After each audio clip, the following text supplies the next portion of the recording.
بك من همزات الشياطين وأعوذ بك ربي أن يحضرون بسم الله الرحمن الرحيم الحمد لله وسلام على عباده الذين اصطفى ربي زدني علما ربي اشرح لي صدري ويسر لي أمري واحلل عقدة من لساني يفقهوا قولي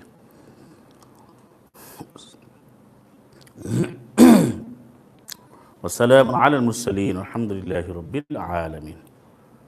সম্মানিত উপস্থিতি সুপ্রিয় মুসলিম ভাইরা, আমরা এই পর্যায়ে 972তম লাইভে যেটা আলোচনা করব তা হচ্ছে যে সলাতুল জুমআ, এটা কোরআন মুবিনে সুস্পষ্টভাবে একটি সূরার মধ্যে আল্লাহ রাব্বুল উল্লেখ করেছেন।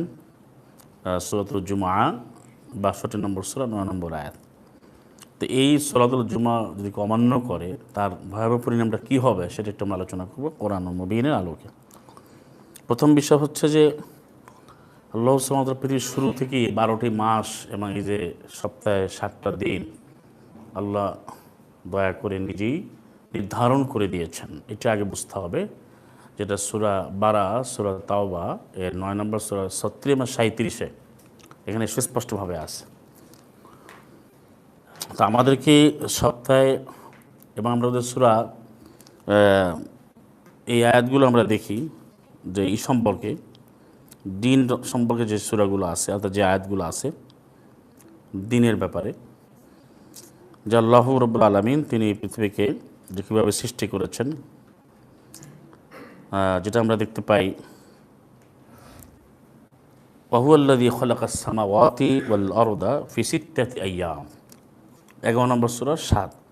তিনি আল্লাহ আকাশসমূহ জমিন সৃষ্টি করেছেন 6 দিনে, 11-7, যেটা আরও একাধিক আয়াত রয়েছে এই ব্যাপারে। যেমন 25-60 রয়েছে আল্লাহু খালাকাস সামাওয়াতি ওয়াল আরদ মা বাইনাহুমা ফি সিত্তাতি আইয়াম সুম্মা ইস্তাওয়া আলাল আরশ। এখানে বলা হচ্ছে যে 6 দিনে সৃষ্টি করার পরে আল্লাহ যথারীতি তিনি সমাসীন আছেন, ছিলেন, থাকবেন। ইস্তাওয়া অর্থ হচ্ছে ইস্তাওয়া তো সমান সমান হয়ে যাওয়া, কিন্তু এটা বৈষয়িক এবং দৈহিক অনুবাদ বা ফিজিক্যাল মিনিংটা আল্লাহর সাথে ওইভাবে করা যাবে না, করলে শিরক হবে মাআযাল্লাহ। অর্থাৎ আল্লাহ সুবহানাহু ওয়া তাআলা তিনি যেভাবে আছেন ঠিক সেভাবে আছেন, ছিলেন, থাকবেন, এর কোনো পরিবর্তন আল্লাহ যেভাবে সেভাবে, যেহেতু আল্লাহ সামাদ, যেহেতু আমরা জানি আল্লাহ ওয়া লাম ইয়াকুল লাহু কুফুয়ান আহাদ, এটা বলেছেন 25-60।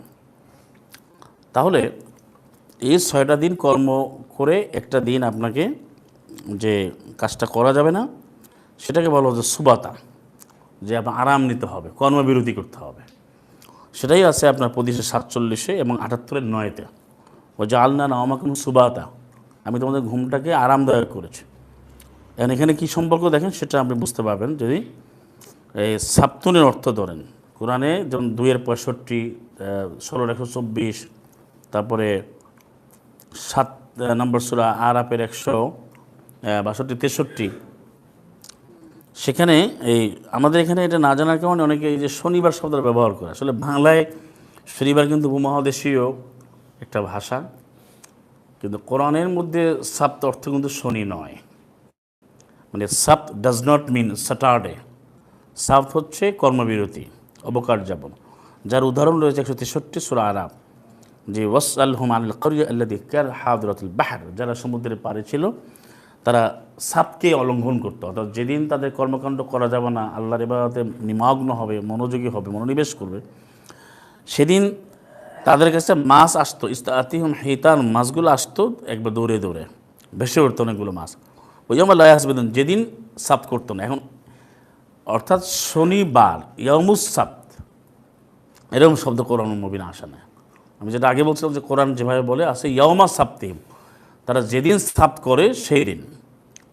এটাই হচ্ছে সাbt যারা লঙ্ঘন করে তারা কখনো মুসলিম হতে পারবে না, তার কী হবে, তারা বিকৃত হয়ে গেছে।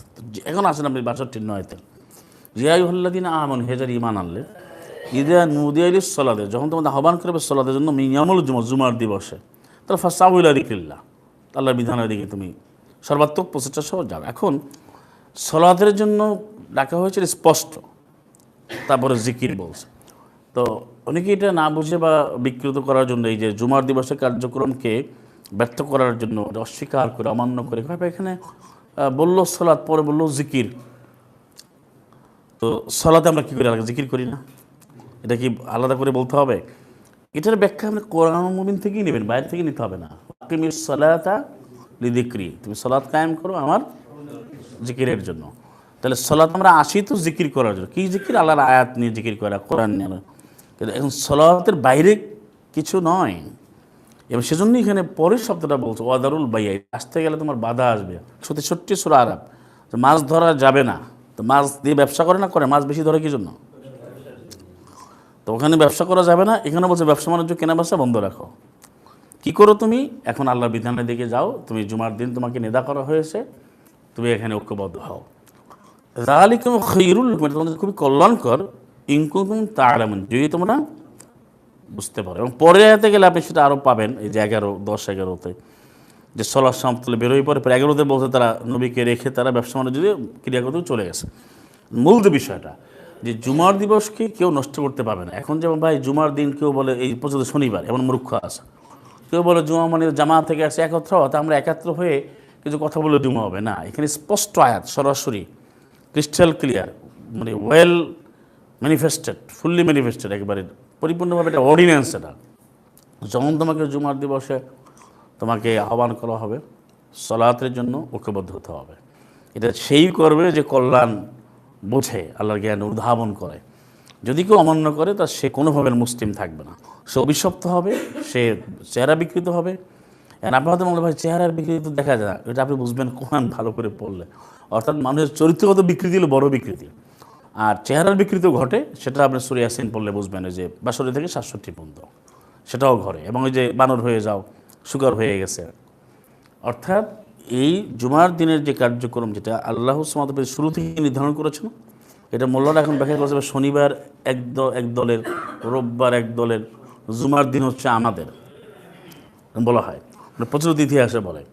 এটা কিন্তু নয়, বরং বিধানের কোনো পরিবর্তন নেই। এটা আপনারা পড়েছেন না, সুন্নাত মানকাদা রাসূলুল্লাহ 1777, সুন্নাতে কোনো পরিবর্তন নাই। আপনি যদি ধরে নেন যে শনিবার দিন দেওয়া হয়েছে আপনার ইহুদিদেরকে, রোববার হচ্ছে খ্রিস্টানদের, আর জুমার দিন হচ্ছে এদের ভাষায় মুসলিমদের, তাহলে পরিবর্তন হয়ে গেল না?